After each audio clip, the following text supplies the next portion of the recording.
The birthday cake had 3 tiers, decorated with cartoon dinosaurs that had cost Elena 2 weeks of grocery money.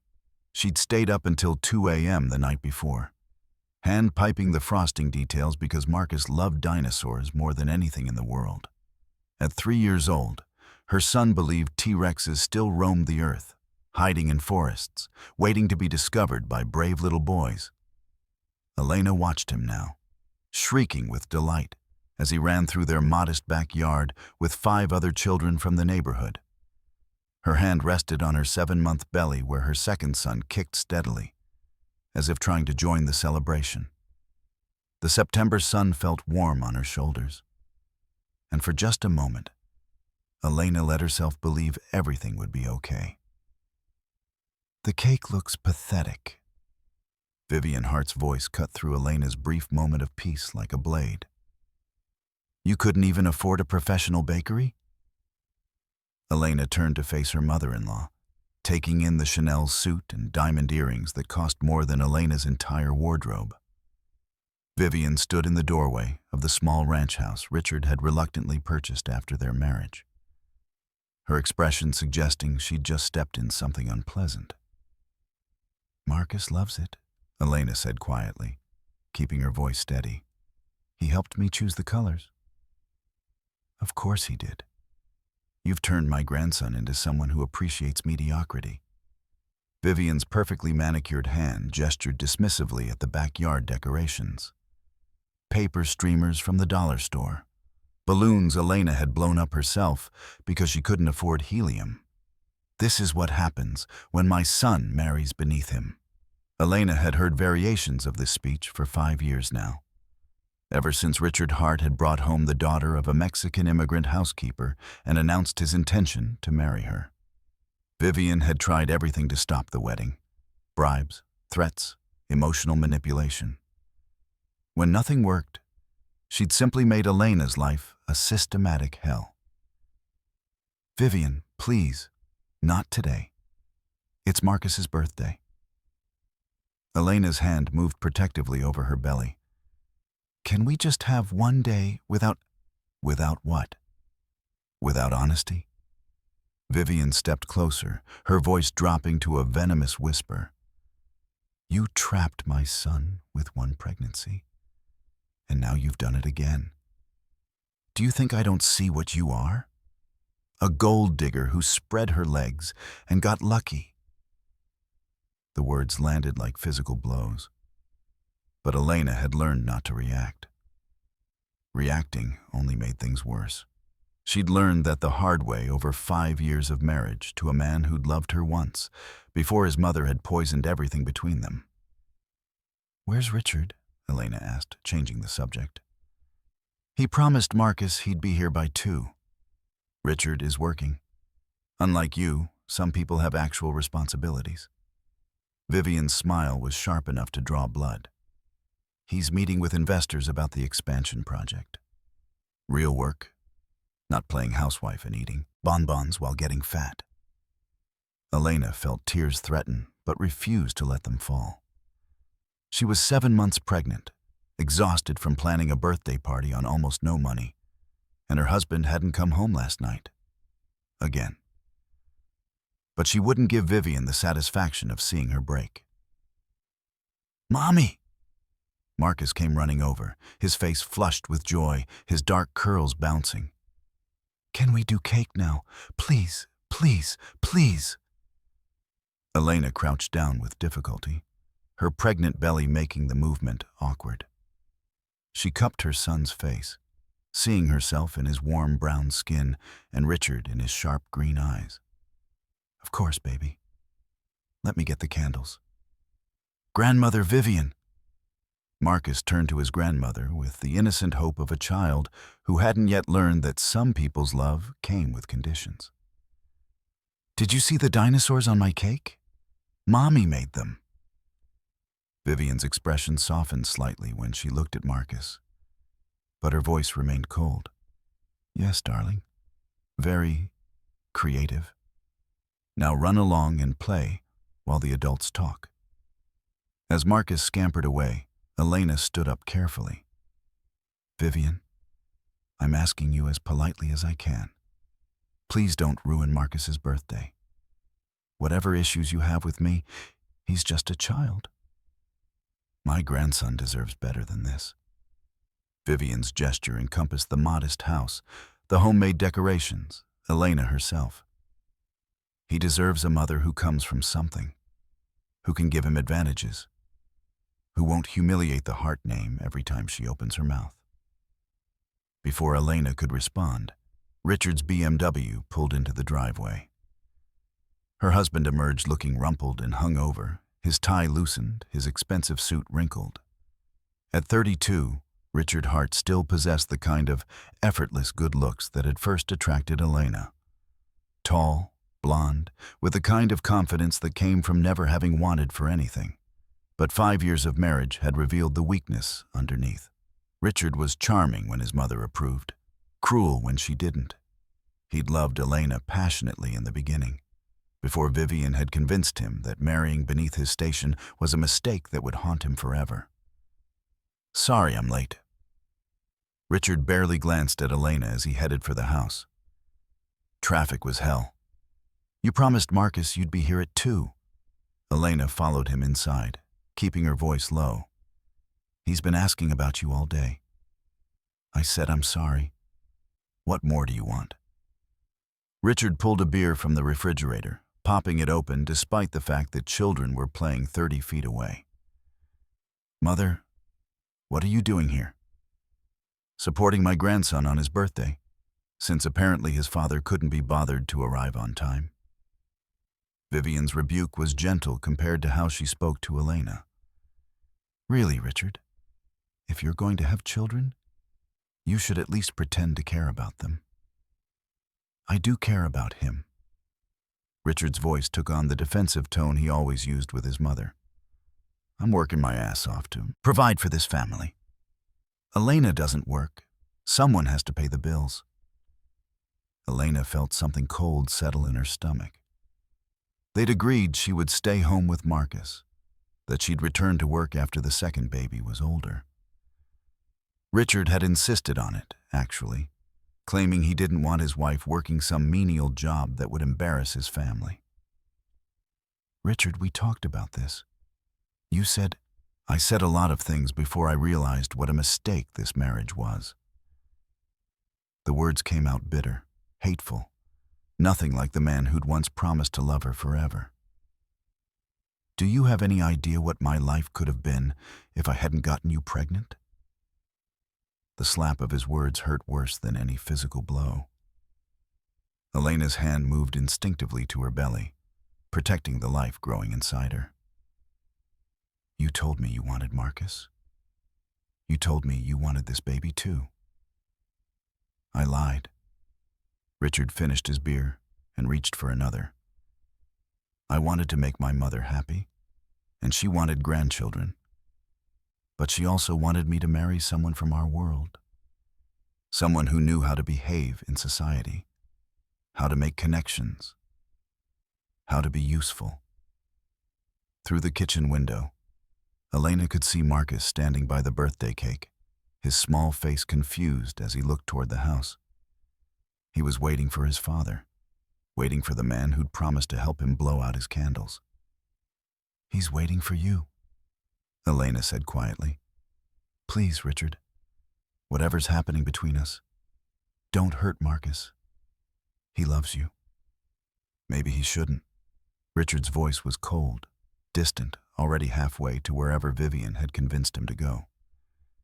"Maybe it would be better for everyone if we just ended this farce now." Vivian stepped forward, her expression calculating. "Richard, darling, why don't you go greet your son? Elena and I need to have a conversation." After Richard stumbled outside, Vivian turned to Elena with a smile that made her blood run cold. "I have a proposition for you."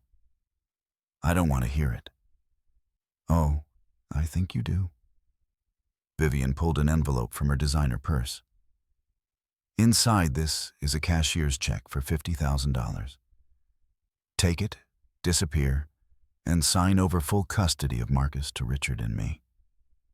Elena stared at the envelope as if it contained poison. You want me to abandon my son? I want you to do what's best for him. Marcus deserves to grow up with every advantage the Hart name can provide. The best schools, the best connections, a life of privilege and opportunity. Vivian's voice was smooth, reasonable, the tone of someone accustomed to buying whatever she wanted. What can you give him? A mother who's barely educated, who has no family money, no connections, no way to provide the life he deserves? I can give him love. I can give him a mother who actually cares about him. Elena's voice shook with rage and fear. You're not taking my son, Vivian. I don't care how much money you have. We'll see about that. Vivian tucked the envelope away. I was hoping we could do this the easy way, but I've prepared for your stubbornness. I have lawyers, Elena. Very expensive lawyers who specialize in custody cases.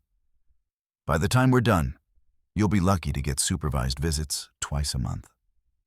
If you're enjoying this story so far, don't forget to hit the like button and subscribe.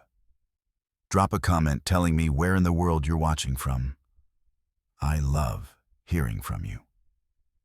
Before Elena could respond, a child's scream split the air. Not the happy shriek of play, but genuine terror.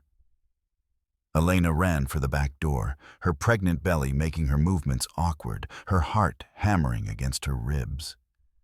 In the backyard, Richard stood over Marcus, his hand raised, his face twisted with drunken rage. Marcus was on the ground, crying, a red handprint already visible on his small cheek. The other children had scattered, and their parents were rushing over, their expressions shocked and horrified. Richard, no! Elena reached them in seconds, placing herself between her husband and her son. What are you doing? He's 3 years old. He spilled his juice on my suit. This suit cost $2,000. Richard's words were slurred, his eyes unfocused. Little brat needs to learn respect. Elena scooped Marcus into her arms, feeling his small body shaking with sobs against her shoulder. You hit your son because he spilled juice?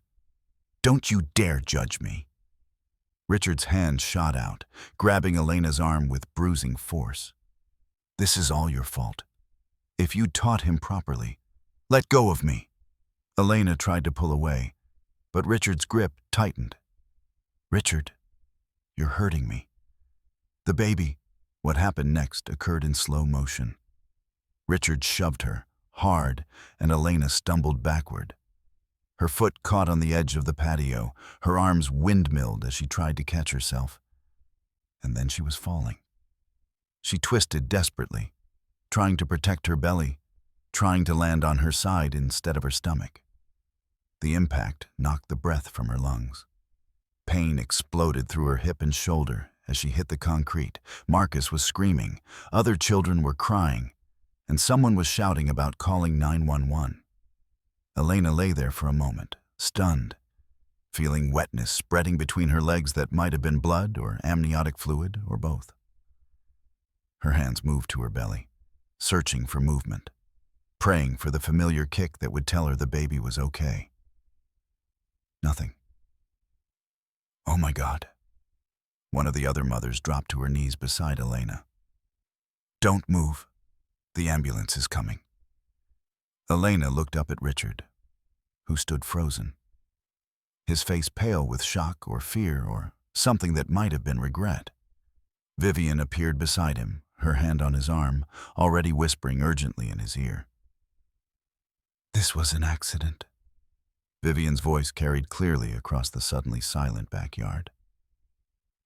Everyone saw that Elena tripped. She's always been clumsy, especially when pregnant. Richard was trying to catch her, trying to help. Elena felt the words settle around her like a cage. She saw the other parents exchanging glances, saw them looking at Vivian's expensive clothes and jewelry, saw them calculating whether it was worth contradicting a woman with that much money and power. "She's lying." Elena's voice came out weak, breathless. "He pushed me. You all saw it." But as she looked around at the faces staring back at her, she saw the truth in their expressions. Some looked away, uncomfortable but unwilling to get involved.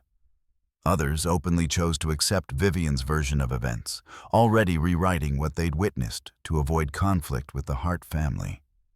Only one woman met Elena's eyes, Sarah Chen, whose daughter went to preschool with Marcus. Sarah's expression was sympathetic but firm as she shook her head almost imperceptibly. "Don't fight this now," her eyes seemed to say. "Not here, not like this." The ambulance arrived with sirens wailing.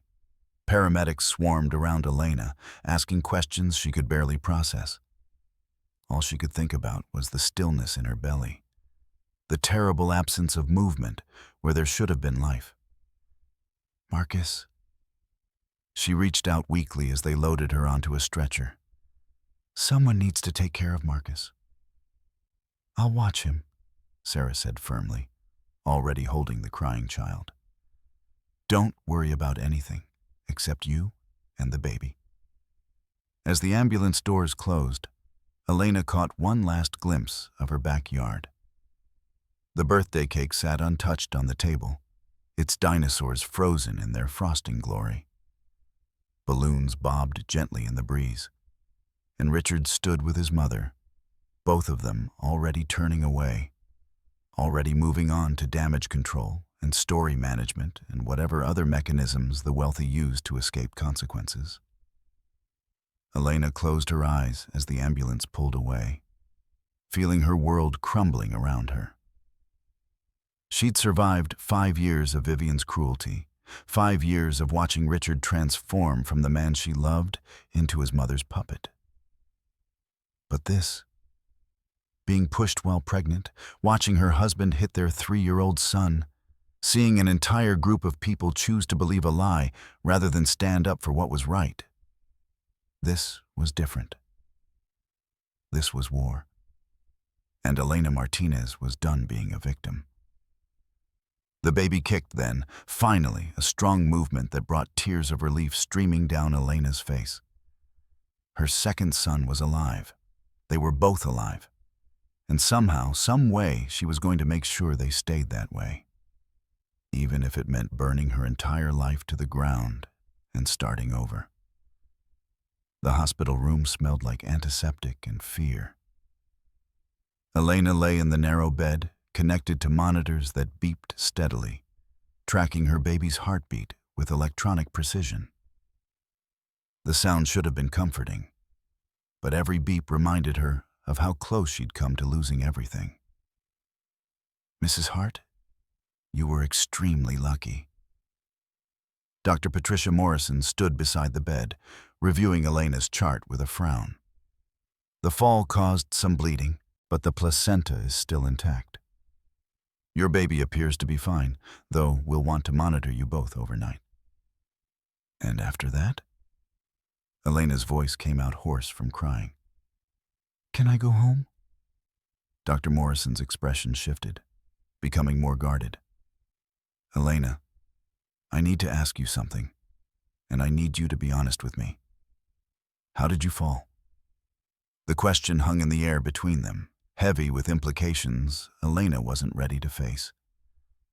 Through the room's small window, she could see the sun setting over Los Angeles, painting the sky in shades of orange and red that reminded her of fire. "I tripped. I'm clumsy when I'm pregnant." The lies came easily now, worn smooth by 5 years of practice. "It was an accident." "Elena." Dr. Morrison sat down in the visitor's chair, her voice gentle but firm.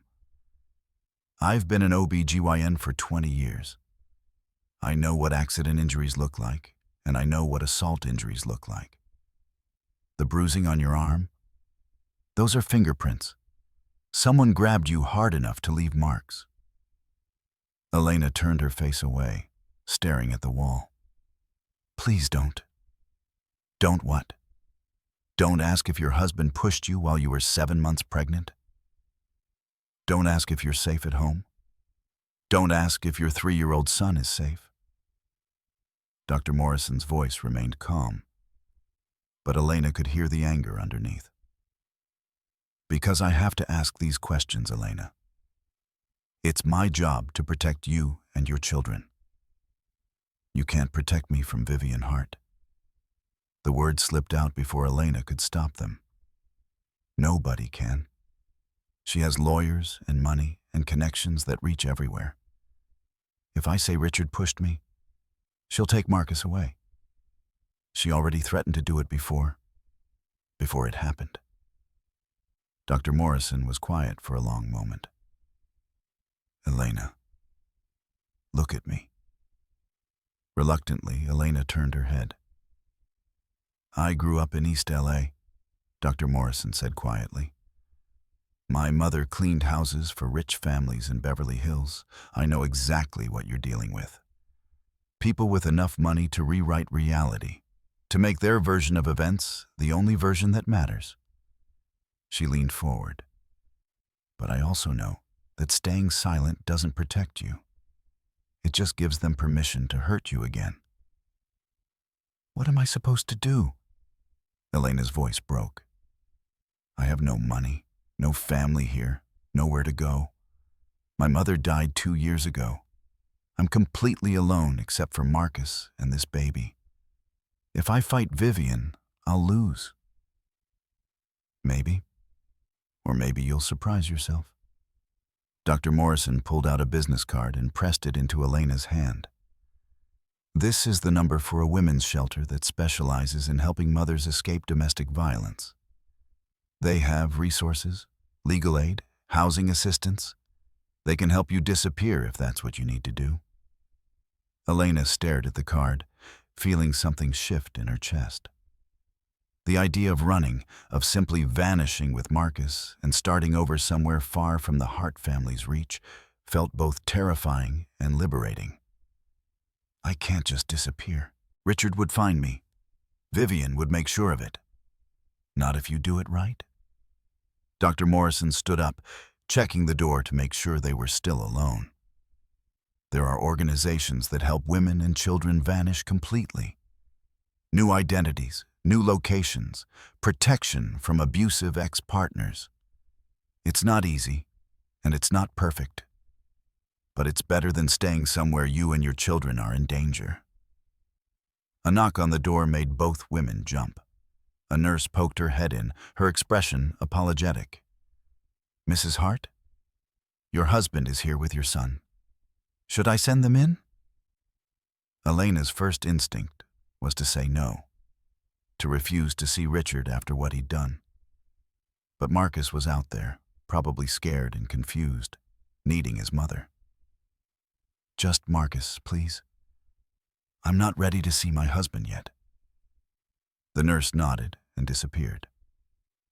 A moment later, Marcus came running in, his small face crumpled with worry.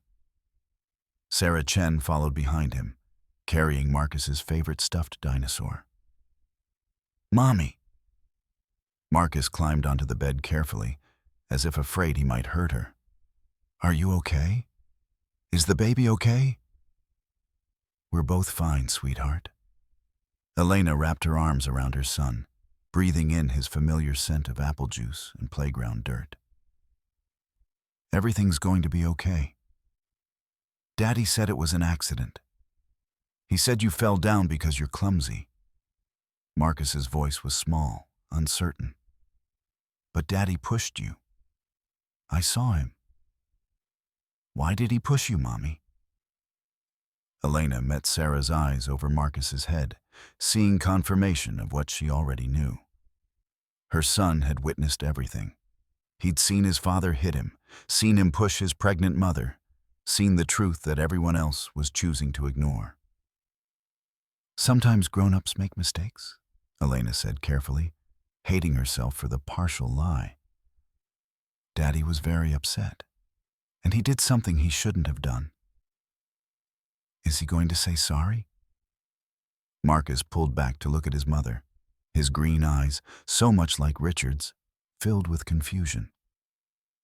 When I do something bad, I have to say sorry. Before Elena could answer, Richard appeared in the doorway. He'd cleaned up since the party, changing into fresh clothes and attempting to look presentable. But Elena could see the guilt and fear in his expression.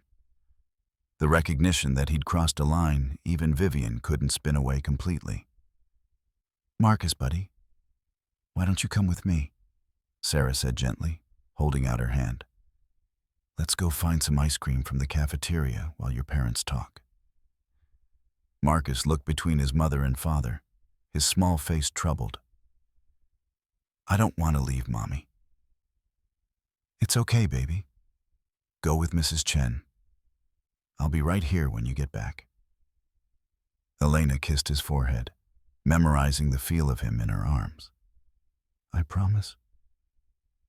After Sarah left with Marcus, Richard moved further into the room, but didn't approach the bed. "Elena, I'm so sorry. I was drunk. I wasn't thinking clearly. It was an accident. You hit our 3-year-old son in the face. Then you pushed your 7-month pregnant wife hard enough to make her fall on concrete." Elena's voice was flat, emotionless. "Which part was the accident, Richard?" "I didn't mean to hurt either of you. You know I love you both." Richard ran a hand through his hair, a gesture of frustration Elena had seen 1,000 times. "My mother, she gets in my head. She makes me crazy. But I'll get help. I'll stop drinking. We can fix this. Your mother offered me $50,000 to disappear and give up custody of Marcus." The words hung in the air like a bomb. Richard's face went pale. "She what?" "Right before you hit Marcus. She told me she has lawyers ready to take him away from me, that I'm not good enough to be his mother because I'm poor and uneducated and beneath your family." Elena watched his reaction carefully. "Did you know about that, Richard?" "No. I swear I had no idea." But his eyes shifted slightly, and Elena knew he was lying. Maybe he hadn't known the specifics, but he'd known his mother was planning something. "Elena, you have to believe me. I would never let her take Marcus from you. You just tried to kill the baby I'm carrying. Forgive me if I don't find your promises very reassuring." Elena pulled Dr. Morrison's business card from beneath her pillow, studying the phone number. "I want you to leave, Richard. I need time to think." "Think about what?" Fear crept into his voice. "Elena, what are you planning?" "I'm planning to protect my children. Something you've proven you can't be trusted to do." She looked at him directly, letting him see the steel that had been growing inside her for 5 years. "Get out, Richard. And tell your mother that if she comes near me or Marcus again, I will press charges. Accident or not, I have witnesses who saw what happened." "You wouldn't dare.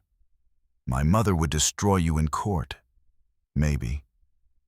But at least I'll have tried to protect my sons instead of sacrificing them to keep a monster happy." Elena's hand moved to her belly, feeling movement there. "Now get out before I call security." After Richard left, Elena lay in the hospital bed and let herself cry. Not the quiet tears she'd learned to shed silently over 5 years of marriage, but deep, wrenching sobs that shook her entire body. She cried for the life she'd imagined, for the man she'd thought Richard could be, for the family that had never really existed except in her desperate hopes. But underneath the grief, something else was growing. Something hard and bright and absolutely furious. Vivian Hart had underestimated her. Richard had underestimated her. They'd both assumed that because Elena was poor and young and in love, she would accept whatever treatment they decided to give her. They'd assumed she had no options, no resources, no way to fight back. They were wrong. Elena pulled out her phone and dialed the number on Dr. Morrison's card. A woman answered on the second ring, her voice professional but warm. Safe Harbor Women's Center. This is Jennifer. Helena. Can I help you? My name is Elena Martinez, she said quietly, using her maiden name for the first time in 5 years. And I need to disappear. The Safe Harbor Women's Center occupied the second floor of an unmarked building in downtown Los Angeles, deliberately difficult to find for anyone who didn't know exactly where to look. Elena sat in a small conference room 3 days after leaving the hospital, Marcus playing quietly in the corner with toys provided by the staff, while her baby moved restlessly inside her as if sensing his mother's anxiety. Across the table sat Jennifer Park, the intake coordinator who'd answered Elena's call, and Adrian Cross, a private investigator who specialized in helping domestic violence survivors disappear. Adrian was younger than Elena expected, maybe 35, with dark hair going gray at the temples and eyes that seemed to catalog everything they saw with practiced precision. Mrs. Hart, Jennifer began. Martinez, Elena interrupted softly. My name is Elena Martinez.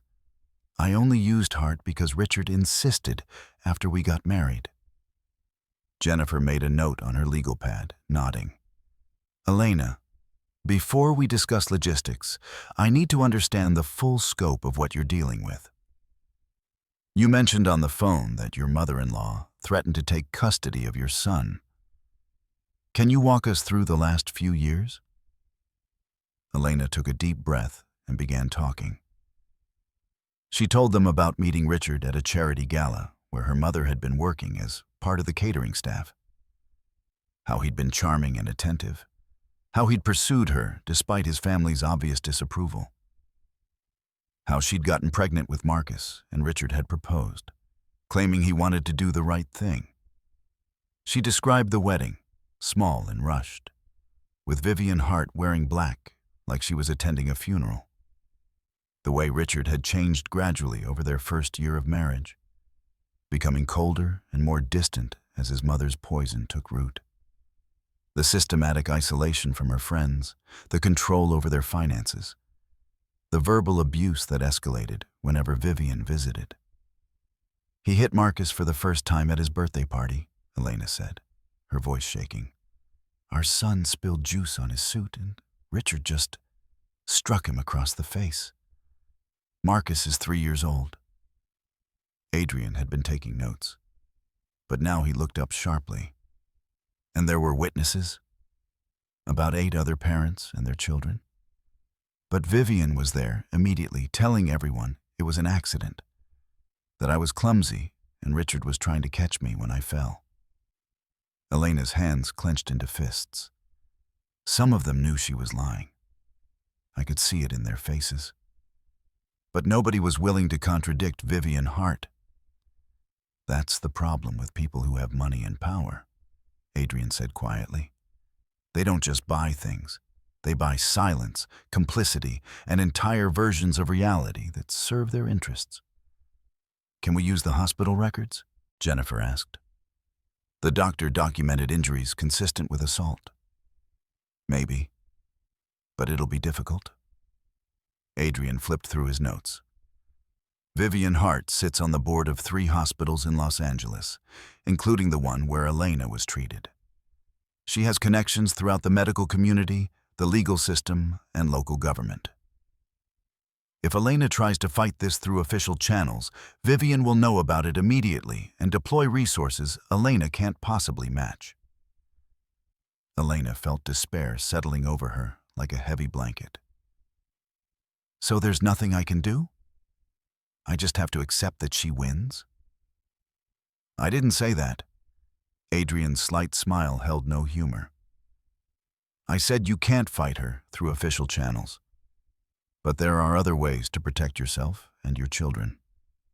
He pulled out a tablet and brought up what looked like a financial report. I've spent the last 3 days researching your situation. The good news is that Richard's personal finances are a mess.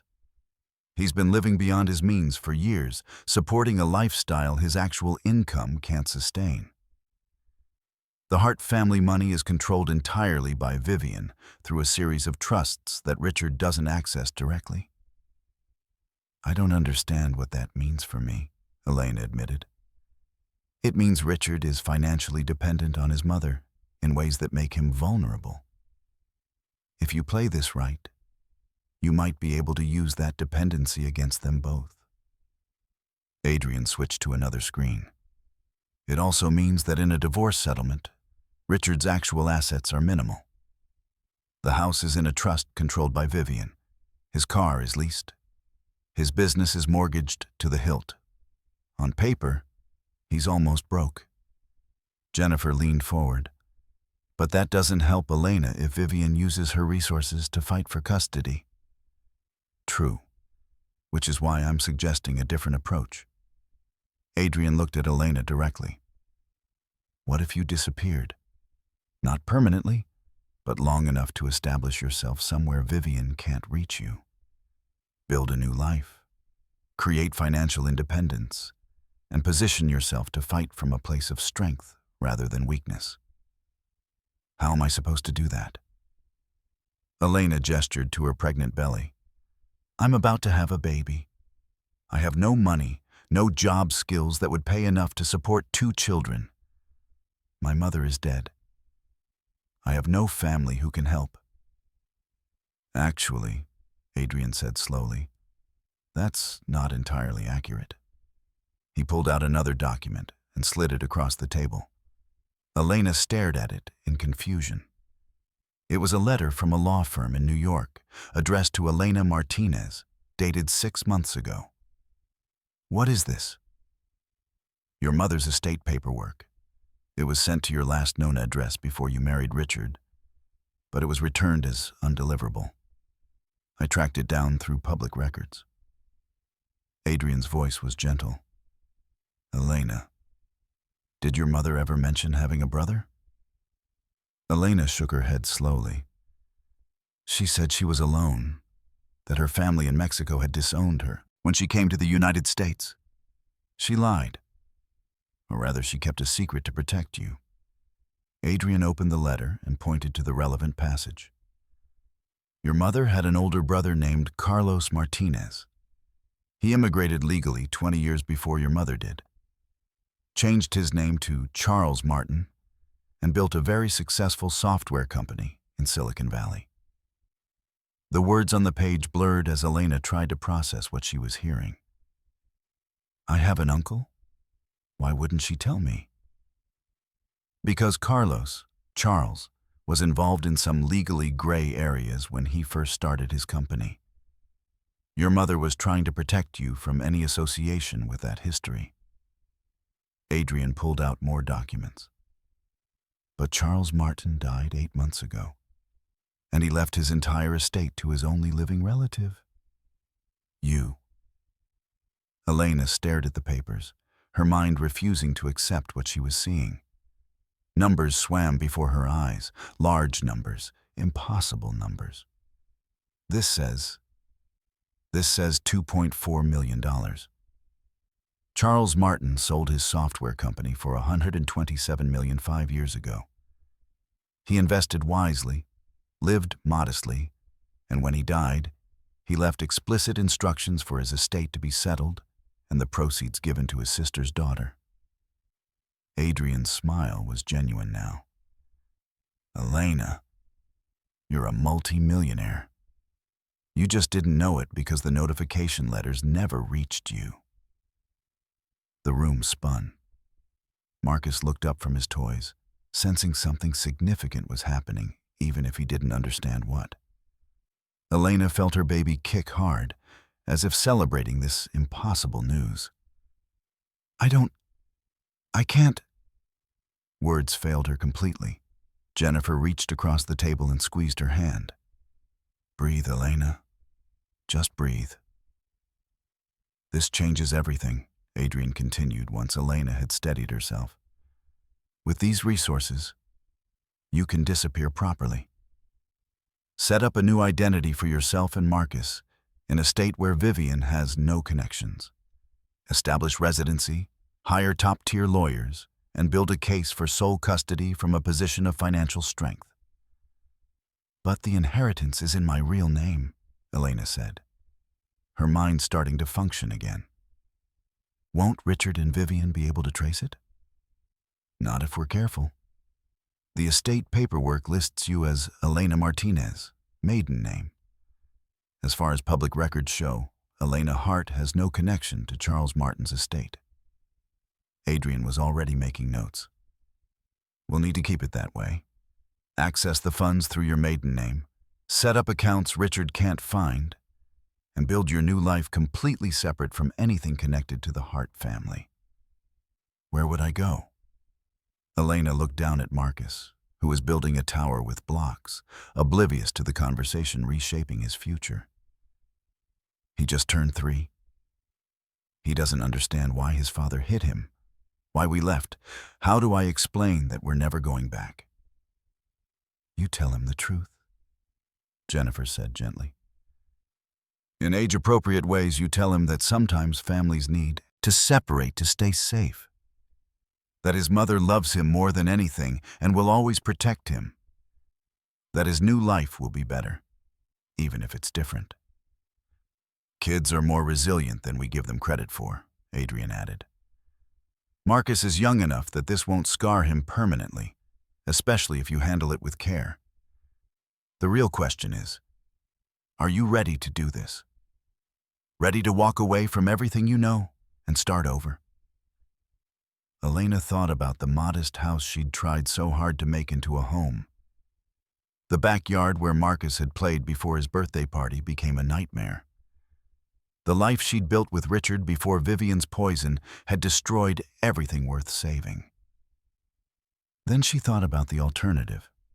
Staying in Los Angeles, fighting a custody battle against unlimited resources, watching Vivian slowly chip away at her until there was nothing left but a shell of a person too broken to protect her children. Yes, she said firmly.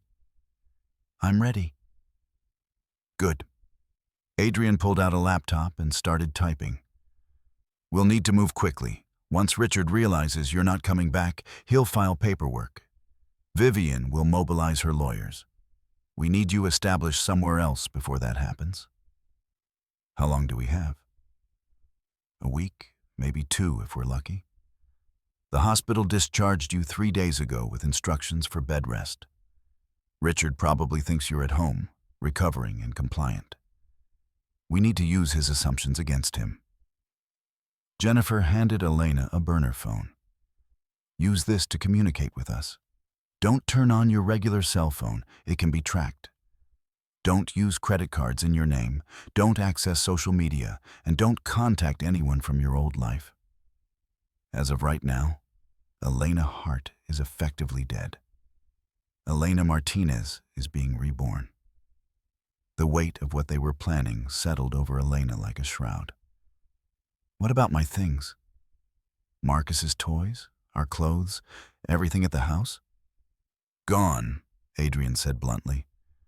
I know it's hard, but anything you try to take from that house gives Richard ammunition to track you.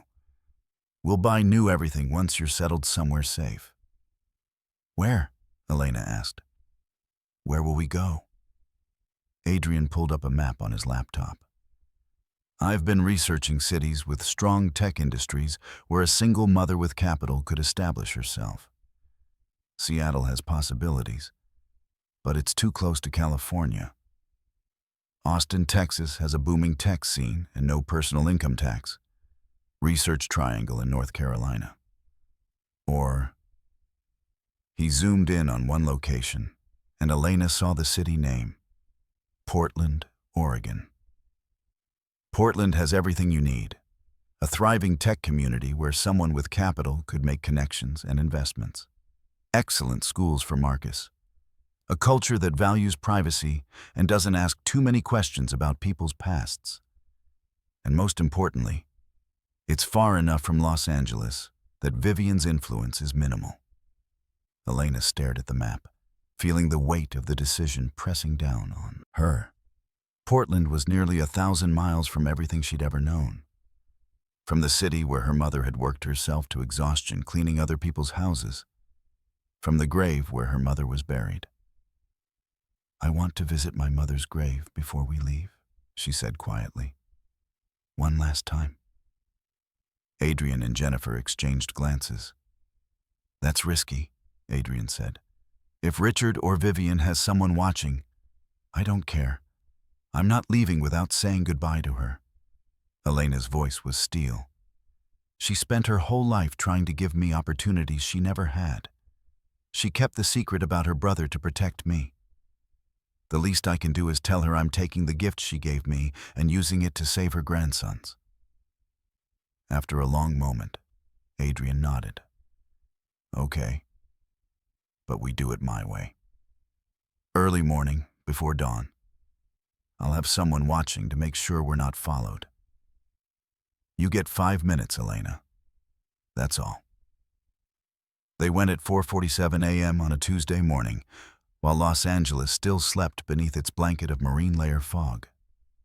Marcus dozed in his car seat, wrapped in a blanket, while Adrian drove and Elena sat in the back, her hand resting on her pregnant belly. The cemetery gates were locked, but Adrian had apparently anticipated this. He produced a key that worked perfectly, and Elena decided not to ask how he'd acquired it. 5 minutes, he reminded her as she climbed carefully out of the car. "I'll keep watch from here." Elena walked through the cemetery alone, following the familiar path to her mother's grave. Rosa Martinez had died of a heart attack 2 years ago at the age of 53, worn out from a lifetime of cleaning other people's houses and sending money back to family in Mexico who never acknowledged her sacrifice. The headstone was simple, just her mother's name and dates. Elena had wanted something grander, but Richard had complained about the cost, and she'd been too exhausted from her first pregnancy to fight. Now, standing in the pre-dawn darkness, with fog swirling around her feet, Elena sank to her knees in front of the grave and let herself break. "Mama," she whispered in Spanish, the language of her childhood that Richard had forbidden her to speak around Marcus. "Mama, I'm so sorry. I'm sorry I married him. I'm sorry I let Vivian convince me I wasn't good enough. I'm sorry I didn't fight harder to be the strong woman you raised me to be."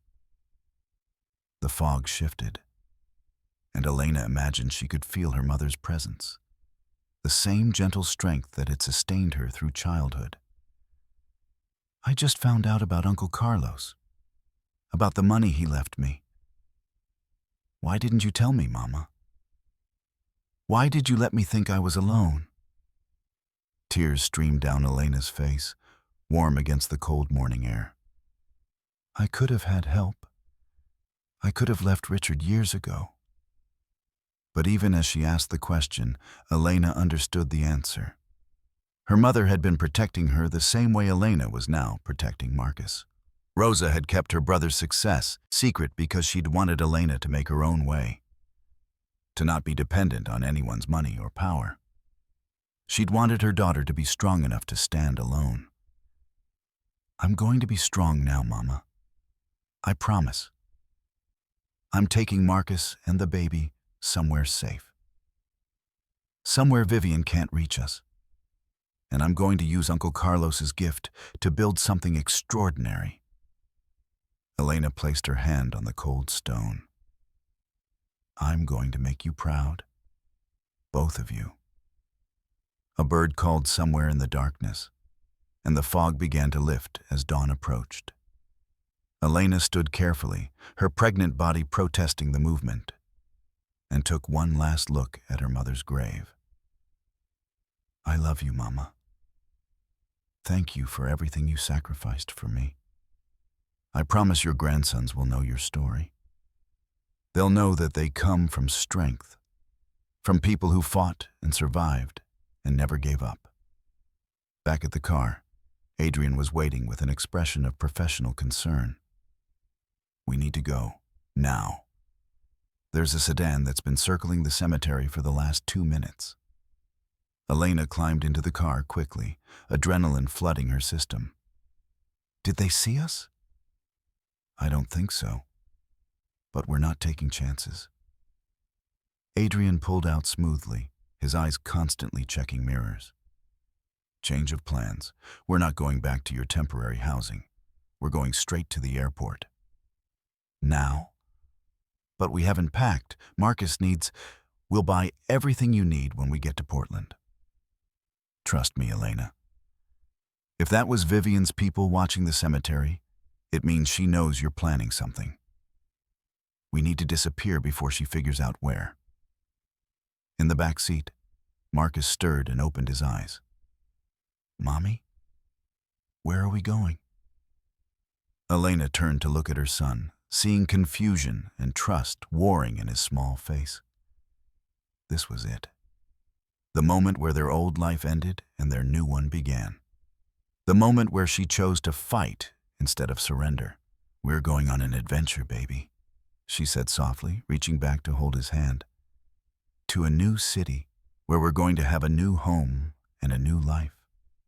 Just you, me, and your baby brother when he's born. Is Daddy coming too? The question pierced Elena's heart, but she forced herself to answer honestly. No, sweetheart. Daddy is staying here, but Mommy is going to take such good care of you, I promise.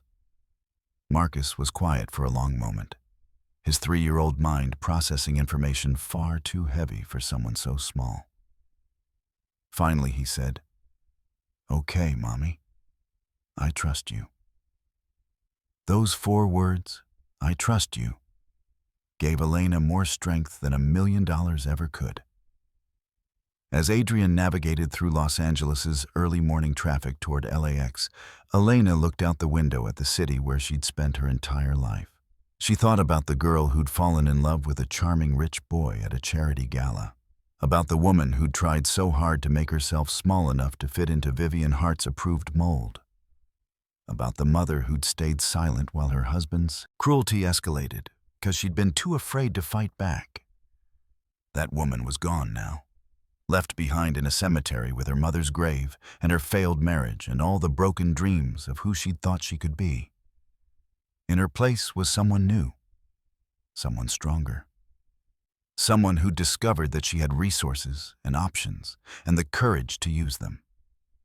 Elena Martinez was going to Portland to build an empire. And 15 years from now, when her sons were old enough to understand, she was going to come back to Los Angeles and show the Hart family exactly what happened when they underestimated a woman with nothing left to lose and everything to gain. The plane lifted off at 6:23 a.m., carrying Elena and Marcus into the clouds and toward their new life. Below them, Los Angeles sparkled in the morning sun, beautiful and merciless and already fading into memory. Richard Hart woke at noon that same day with a hangover and a growing sense of dread. His wife had been ignoring his calls for 3 days. His son was nowhere to be found.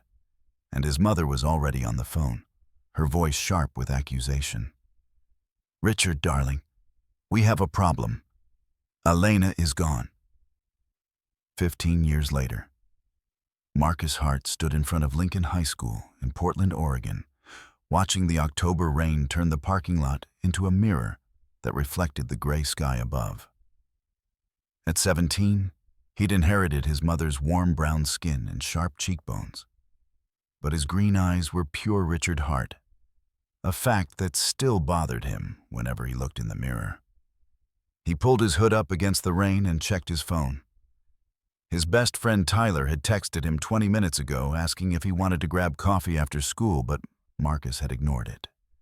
Lately, he'd been ignoring a lot of things. Texts, questions, the growing sense that something fundamental in his life didn't add up. His mother's Tesla pulled up to the curb, sleek and silver, and worth more than most of his classmates' parents made in a year. Elena Martinez, She'd gone back to her maiden name years ago, though Marcus had never understood exactly why, waved at him through the window. "How was school?" she asked as he slid into the passenger seat, bringing the smell of rain and teenage frustration with him. "Fine." The word came out clipped, automatic. Everything was always fine in their conversations lately. A safe word that meant nothing and protected everything. Elena navigated through Portland traffic with the efficiency of someone who'd spent 15 years learning every shortcut and back road. The city had been good to them. Better than good, if Marcus was honest. They lived in a modern house in the West Hills with views of downtown and Mount Hood. His mother ran a tech investment firm called Phoenix Ventures that had made them wealthy enough that money was never discussed, never worried about, simply assumed. But despite all the success, despite the comfortable life and prestigious schools and summer trips to Europe, Marcus had always felt like there was a story underneath everything. A narrative his mother had carefully edited him out of, leaving gaps that grew more obvious the older he got. "Mom," he said as they pulled into their driveway, "I need to ask you something." Elena's hands tightened on the steering wheel, just for a second. But Marcus noticed. "Of course, sweetheart. What is it?" "Who's my father?" The silence that followed was profound. Rain drummed on the roof of the car, and through the windshield, Marcus could see their house, all glass and modern lines and carefully curated perfection. "We've talked about this," Elena said finally, her voice carefully neutral. "Your father and I divorced when you were very young. He lives in California. We agreed it was better if he wasn't involved in your life." "That's what you always say. But it's not really an answer, is it?" Marcus turned to face her directly. "I'm 17 years old, Mom. I'm applying to colleges. Some of them require both parents' information for financial aid. I need actual details, not just vague statements about it being better this way." Elena closed her eyes briefly, and Marcus saw exhaustion there that had nothing to do with traffic or her workday. "His name is Richard Hart. He lives in Los Angeles. And yes, he knows you exist. Beyond that, there's not much else you need to know." Richard Hart. Marcus tested the name in his mouth, feeling it settle strange and foreign. "Why did you divorce him?" "Because he wasn't a good man, and I needed to protect you." Elena's voice had gone flat, emotionless, the tone she used when discussing business deals or difficult negotiations. "Marcus, I know you're curious. I know you have questions. But some stories don't have satisfying answers. Some things are better left in the past." "Except they're not in the past, are they?" Marcus felt frustration building in his chest. "He's my father. Half my DNA comes from him. I deserve to know who he is, what he's like, why he's not in my life." "He's not in your life because he's dangerous. Because he hurt us both. And I made the choice to keep you safe from him." Elena's composure cracked slightly, showing the steel underneath. "I'm asking you to trust me, Marcus. Trust that I made the right decision 15 years ago, and that nothing has changed to make that decision wrong." Marcus wanted to argue, wanted to push harder, but something in his mother's expression stopped him. There was pain there, buried deep but still raw. Whatever had happened with Richard Hart had wounded her in ways she'd never fully shared. "Fine," he said, though it wasn't fine at all. "But I'm going to find out eventually. You know that, right? The internet exists. People exist. I can find him if I want to." "I know." Elena reached over and squeezed his hand, her touch warm and familiar. "But I'm asking you, begging you, to wait."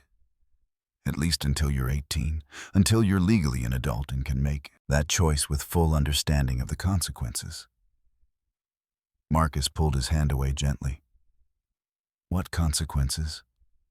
What aren't you telling me? Instead of answering, Elena opened her car door. Come on.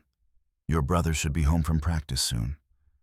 Let's have dinner together as a family and talk about something other than the past. Marcus followed her inside, but his mind was already spinning with questions and plans. His mother had given him more information in that one conversation than she had in 17 years. A name, a location, a crack in the carefully constructed wall she'd built around their history. Richard Hart, Los Angeles, California. That was enough to start with. Inside the house, 14-year-old Daniel Martinez was already in the kitchen, making himself a sandwich with the kind of focus he brought to everything in his life. Where Marcus was moody and introspective, Daniel was pragmatic and direct, a difference that had defined their relationship since they were small children. Mom, can I have $50?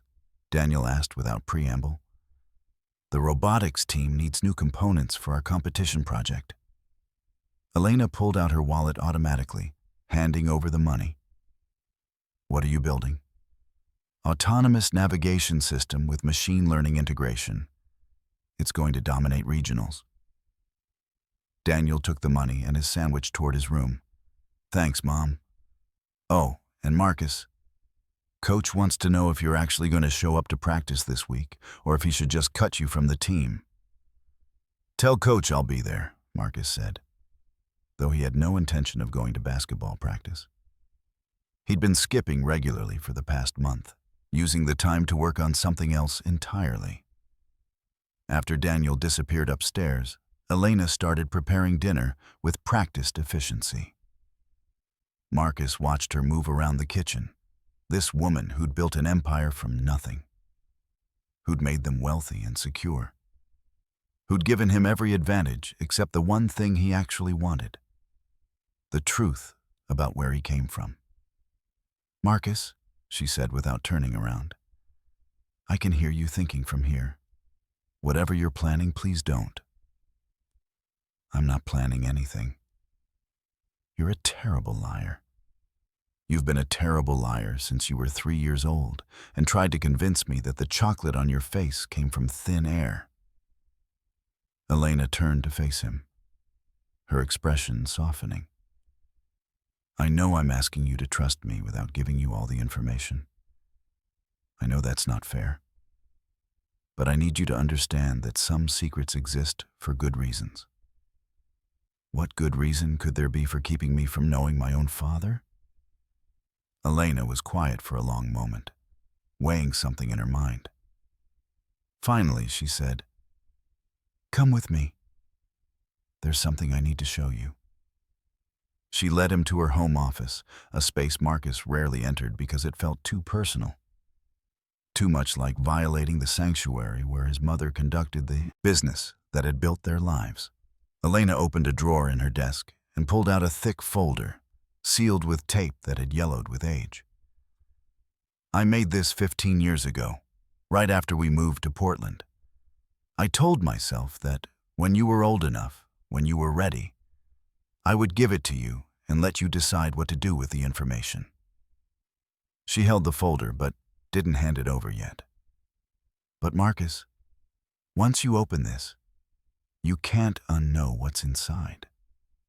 Your understanding of your childhood, of who we are and why we are the way we are, will change permanently. Marcus felt his heart hammering in his chest. What's in it? The truth, all of it. Police reports, hospital records, witness statements, photographs. Everything I documented from our life before Portland.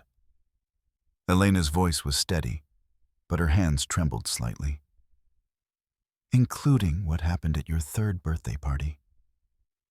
The words hit Marcus like cold water. He had fragments of memories from that age. Impressions of a backyard, balloons, a cake with dinosaurs, but nothing concrete, nothing he could grasp firmly enough to call a real memory. What happened at my third birthday party? Elena sat down in her desk chair, suddenly looking older than her 43 years. Your father hit you for spilling juice on his suit. Then he pushed me while I was 7 months pregnant with your brother. I fell on concrete, nearly lost Daniel, and ended up in the hospital. The information came at Marcus like disconnected facts he couldn't quite process. His father, this man named Richard Hart, had hit him? Had pushed his pregnant mother hard enough to hospitalize her? Why don't I remember any of this? Because you were 3 years old? And because I spent the next 15 years making sure you grew up in an environment where violence wasn't normal, where you felt safe enough that those early traumas could fade. Elena's eyes were wet now, tears she was fighting to contain. I took you away from Los Angeles, changed our names, and built this entire life to protect you from having to carry that history. Marcus reached for the folder with shaking hands. And you never told me. I was waiting for the right time. Waiting until you were old enough to understand the complexities. To see that people aren't just villains or heroes, but something far more complicated. Elena handed over the folder finally, releasing it like she was releasing a part of herself she'd held close for years. Your father is Richard Hart. He comes from money, old California wealth tied up in real estate and investments. His mother, your grandmother Vivian, is one of the reasons I ran. She threatened to take you away from me, to use her resources and connections to paint me as an unfit mother. But you said we're wealthy too. You said Phoenix Ventures. I built Phoenix Ventures from an inheritance I received right before we left Los Angeles. My uncle, who I didn't know existed until he died, left me $2.4 million. I used that money to disappear, to establish us here, and then to invest in early-stage tech companies that became very successful. Elena's voice held pride now, the satisfaction of someone who'd turned tragedy into triumph. We're not heart wealthy. They have generations of accumulated money and power. But I made sure we'd never be vulnerable to them again. Marcus opened the folder with trembling hands. Inside were photographs that made his stomach twist. A young woman with bruises on her arms, hospital discharge papers, a police report that had never been filed but had been prepared by someone named Adrian Cross, private investigator. There were witness statements from parents who'd attended his birthday party, most of them carefully worded to avoid directly contradicting Vivian Hart's version of events. But a few were honest, describing exactly what they'd seen. Richard Hart striking his 3-year-old son, pushing his pregnant wife, standing by while his mother spun lies to protect him. Jesus, Marcus whispered, staring at a photograph of himself at 3 years old, a red handprint visible on his small face. He did this to me? Yes. And if we'd stayed, it would have gotten worse. For you, for Daniel, for all of us. Elena moved to stand beside him, her hand on his shoulder. I'm not telling you this to make you hate your father. I'm telling you because you deserve to know the truth. But Marcus, you need to understand. Richard Hart is not some cartoon villain. He's a weak man who was controlled by his mother, who made terrible choices, who let his privilege and entitlement convince him he could do whatever he wanted without consequences. Marcus flipped through more documents, finding court papers that had never been filed, custody agreements that had never been signed, evidence of a life that had been erased and rewritten. Does he know where we are? Does he know you became successful? No. As far as Richard and Vivian know, Elena Hart disappeared 15 years ago with her young son and was never heard from again. They don't know about Phoenix Ventures, about our wealth, about any of it. Elena's smile was sharp. I've spent 15 years building something extraordinary while staying completely off their radar. And now, Marcus, I'm going to tell you something I've never told another living soul. She pulled out her phone and showed him a news article from 3 days ago. The headline read, "Hart Properties files for Chapter 11 bankruptcy after failed development projects. Your father's business is collapsing. The California real estate market turned against him, he made bad investments, and now he's losing everything." Elena's voice held no satisfaction, just cold statement of fact. Vivian's money has propped him up for years, but even she can't save him from this level of financial disaster. Marcus looked at his mother, seeing her clearly for maybe the first time. Not just the successful investor who'd given him a comfortable life, but the woman who'd escaped abuse, who'd built an empire from nothing, who'd been planning and preparing and waiting for 15 years. You've been watching them, tracking them, this whole time. Adrian Cross, the investigator who helped us disappear, has been keeping tabs on them. Yes, not obsessively, not vindictively, just monitoring, making sure they weren't getting close to finding us, making sure that if they ever did, we'd have warning. Elena took her phone back. And now, Marcus, I need to make a decision. Your father is drowning financially. His mother can't save him. And I have the resources to either let him sink or throw him a lifeline that comes with strings attached. Why would you help him? After what he did to us? Not to help him, to control him. Elena's expression was fierce. Because in 30 days, you turn 18, legally an adult. And on that day, Richard Hart will receive a letter informing him that his son is alive, successful, and very interested in understanding why his father abandoned him. The pieces clicked together in Marcus's mind. You're going to use me as bait. I'm going to give you the choice to confront your father or not. But if you choose to do so, I'm going to make sure you do it from a position of absolute power. Elena moved to the window, looking out at Portland's skyline. Richard Hart threw away his family for nothing. He hit you. He nearly killed your brother before he was born. And then he let his mother convince him we weren't worth fighting for. Now he gets to face the consequences of those choices. Marcus felt something cold and hard settling in his chest. Not quite anger, not quite satisfaction, but something that tasted like justice. What do you need me to do? Elena turned back to him, and her smile was the most terrifying thing Marcus had ever seen. I need you to be exactly who you are. Brilliant, accomplished, everything your father hoped his son would be. And then I need you to let him know that he threw all of that away for absolutely nothing. When? Your 18th birthday. We'll hold a party, not here, somewhere public and impressive. We'll invite everyone who matters in Portland's tech scene. And we'll make sure Richard Hart receives an invitation he can't possibly refuse. Elena's eyes gleamed with calculated fury. He's going to walk into that party expecting to meet a son he can manipulate or use. Instead, he's going to discover that his ex-wife built an empire while he was busy failing at everything that mattered. Marcus looked down at the folder in his hands, at the evidence of violence and cruelty and systematic abuse.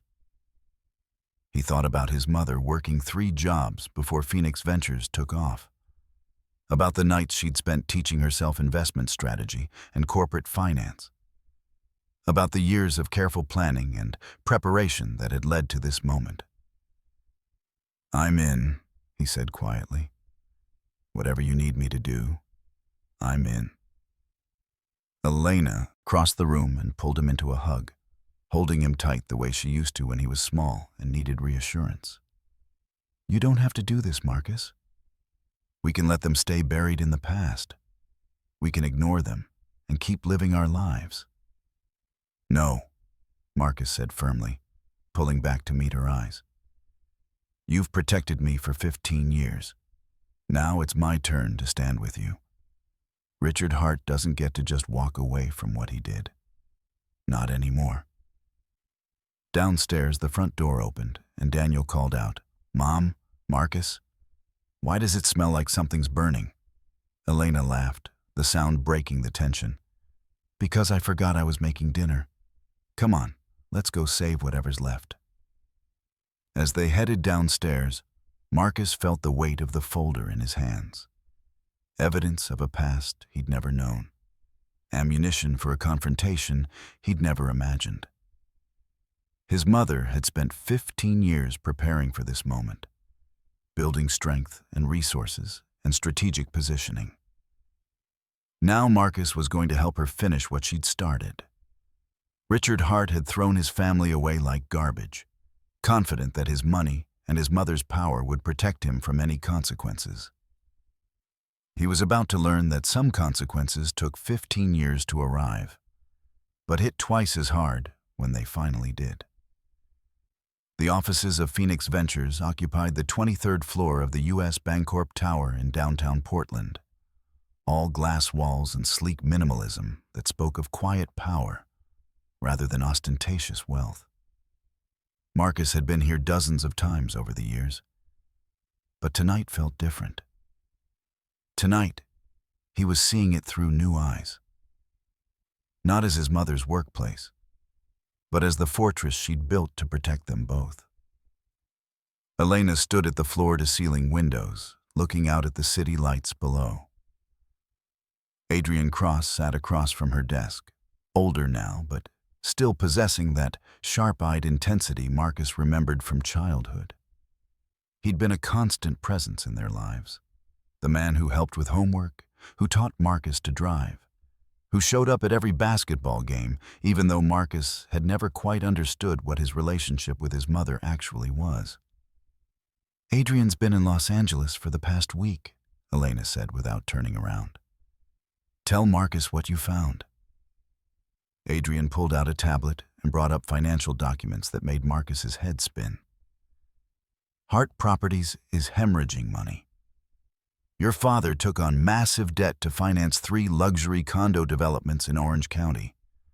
The market shifted, buyers backed out, and now he's sitting on $47 million in construction loans he can't service." $47 million? Marcus whistled low. "That's not just failing. That's catastrophic." "It gets better." Adrian switched screens. Vivian Hart has been covering his shortfalls, but her own resources are more limited than people realize. The Hart family money is mostly tied up in trusts and real estate that's underwater in the current market. She's liquid for maybe another 6 months. After that, Richard either files for bankruptcy or finds a white knight investor. Marcus looked at his mother, understanding dawning. "You want to be that investor?" "I want to own him completely." Elena turned from the window, her expression calm but implacable.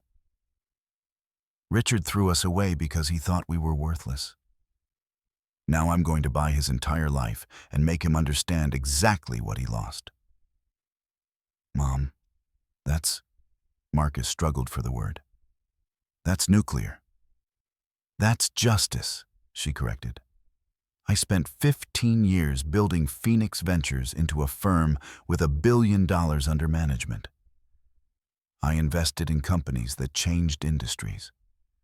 I made money for my investors and built a reputation for being brilliant and ruthless in equal measure."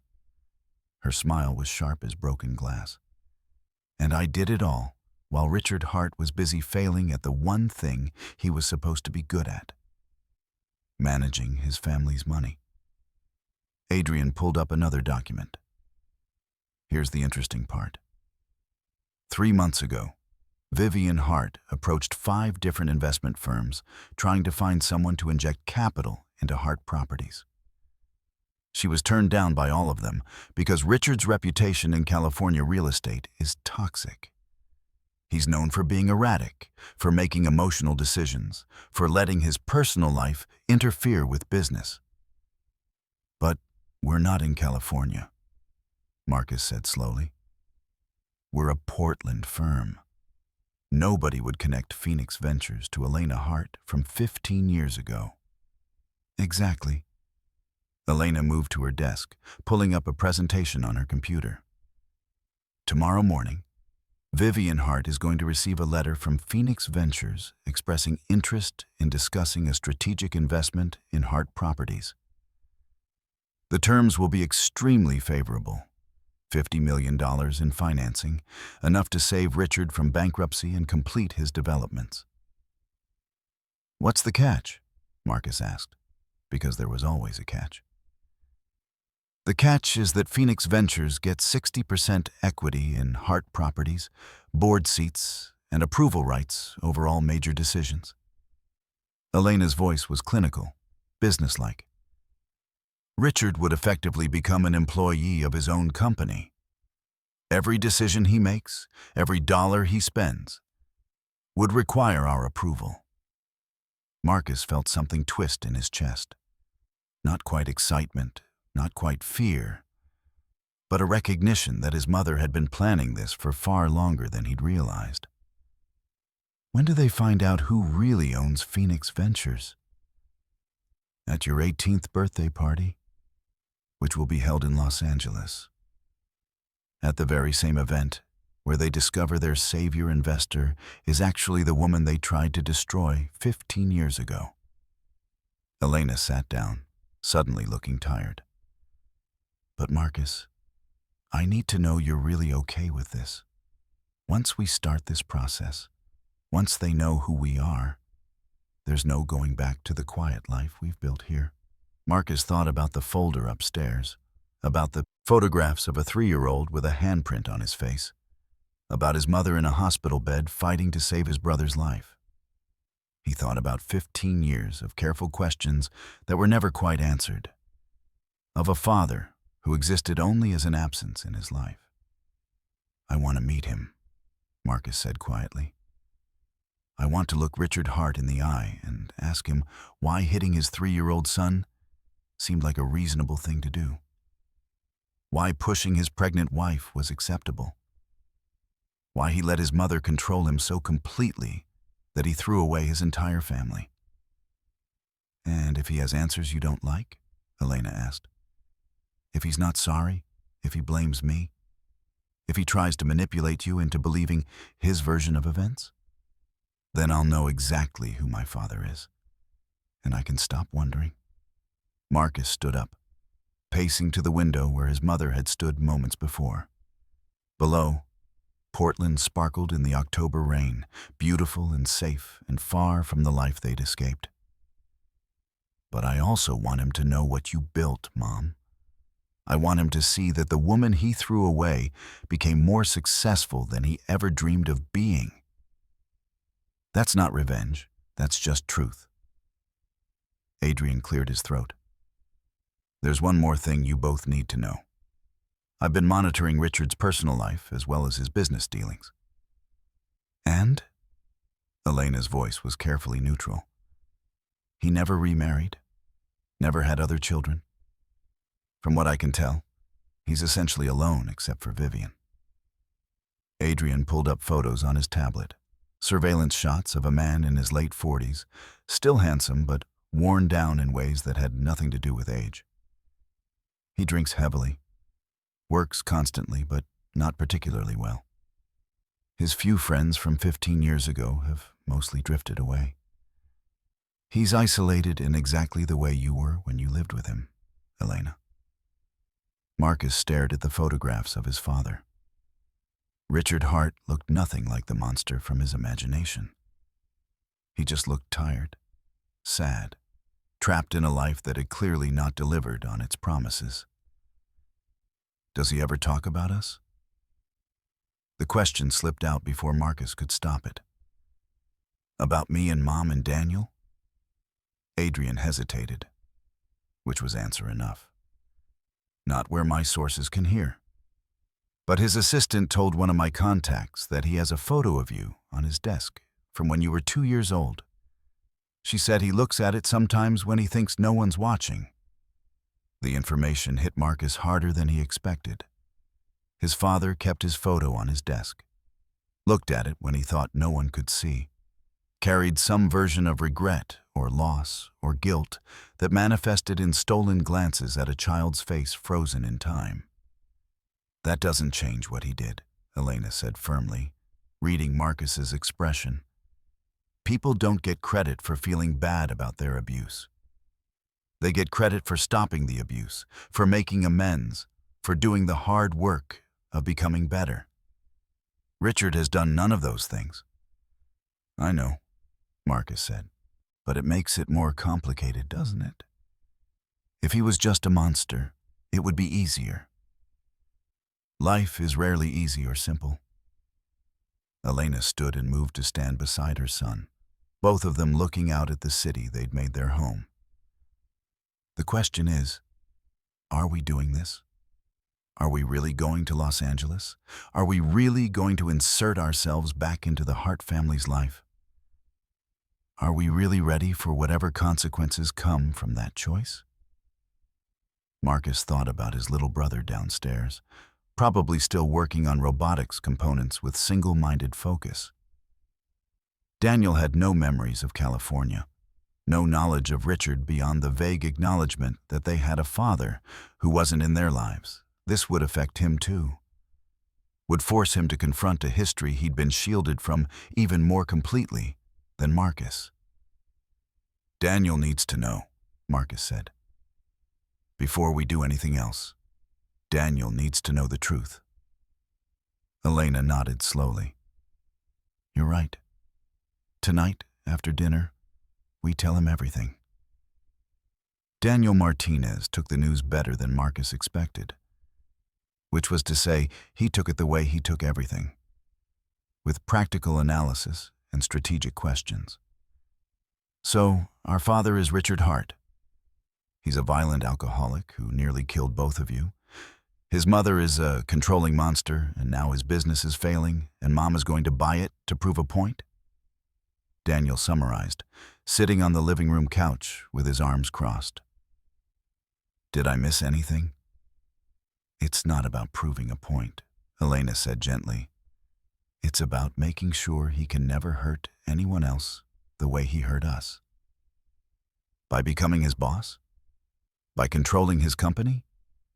Daniel's 14-year-old logic was merciless. Mom, that sounds exactly like proving a point. Marcus had to fight back a smile. His little brother had always been the pragmatic one, cutting through emotional complexity to reach the core truth. Okay, yes, Elena admitted. Maybe there's an element of proving a point, but it's also about protecting ourselves. If we're going to come out of hiding, if Marcus is going to have contact with Richard, I need to ensure we're doing it from a position of absolute power. That means controlling his resources, his options, his ability to hurt us. Do I have to meet him? Daniel asked. Because honestly, based on everything you're telling me, I have zero interest in the man who hit my brother and nearly killed me before I was born. No one is forcing you to do anything, Elena replied. This is Marcus's choice. He's the one who remembers fragments, who's been asking questions, who deserves answers. Daniel turned to Marcus. Do you actually want to meet him? Or do you just feel like you're supposed to want to meet him because society says kids should know their parents? The question cut straight to the heart of Marcus's confusion. Did he want to know Richard Hart? Or did he just want to understand the empty space where a father should have been? I think I need to see him, Marcus said slowly. I need to look at the man who made those choices and understand if there's anything redeemable there. Because right now he's just a story, a villain in Mom's past. and I need him to be real before I can decide how I feel about him." "Fair enough." Daniel stood up, ever practical. "But I'm staying here. I have regionals for robotics in 3 weeks, and I'm not missing that for family drama." After Daniel headed back to his room, Marcus and Elena sat in silence for a long moment. Through the windows, Portland glowed under its blanket of rain, familiar and safe and far from the storm they were about to willingly step into. "I'm scared," Elena admitted quietly. "I spent 15 years making sure you boys never had to feel unsafe or unwanted or less than. And now I'm volunteering to put us back in proximity to the people who made me feel all those things." "But we're not the same people we were 15 years ago," Marcus reminded her. "You're not the isolated woman with no resources. I'm not a 3-year-old who can be hit and silenced. We're going into this with power, with resources, with eyes wide open." "I know. But power and resources don't protect you from emotional damage." Elena turned to look at her son, really look at him. "Marcus, if at any point this becomes too much, if you want to walk away and go back to our quiet life, we can do that. You don't owe Richard Hart anything. Not forgiveness, not understanding, not even acknowledgement. What if I want to give him a chance?" The question came out softer than Marcus intended. What if I want to believe that people can change, that 15 years might have made him into someone different? Elena's expression was complicated. Part fear, part hope, part resignation. "Then we'll find out together. But Marcus, you need to understand something. I've watched Adrian's surveillance footage. I've read his investigator reports. Richard Hart is still under his mother's control. He's still drinking. He's still making the same kinds of impulsive, destructive decisions that characterized our marriage. 15 years have passed, but he hasn't used that time to grow or heal or become better. Then maybe meeting me will be the catalyst he needs," Marcus said, hearing the naivete in his own voice, but unable to stop himself from hoping. "Maybe seeing what he lost, who I became, will wake him up to what he threw away." "Maybe," Elena said, though her tone suggested she didn't believe it. "Or maybe it will just give him new ways to hurt us. That's the risk we're taking." They sat together in the dark, mother and son, preparing for a confrontation 15 years in the making. Outside, rain continued to fall, washing the streets clean and preparing the ground for whatever was coming next. In Los Angeles, Richard Hart sat in his office at Hart Properties, staring at the bankruptcy papers his attorney had just delivered. Beside them sat a framed photograph of a 2-year-old boy with dark curls and green eyes. A son he'd hit in a moment of drunken rage. A son who'd vanished along with his mother 15 years ago. A son whose face still haunted him when he couldn't sleep. He didn't know that in exactly 30 days, that son would walk back into his life. He didn't know that his ex-wife had spent 15 years becoming everything he'd failed to be. He didn't know that the letter from Phoenix Ventures offering to save his company was actually a carefully constructed trap. Richard Hart didn't know any of these things, but he was about to learn. And when he did, every choice he'd made 15 years ago, every moment of weakness, every instant of cruelty, every decision to prioritize his mother's approval over his family's safety, would come due with interest compounded over a decade and a half of careful planning and quiet rage. The reckoning was coming, and Marcus Hart was going to have a front row seat.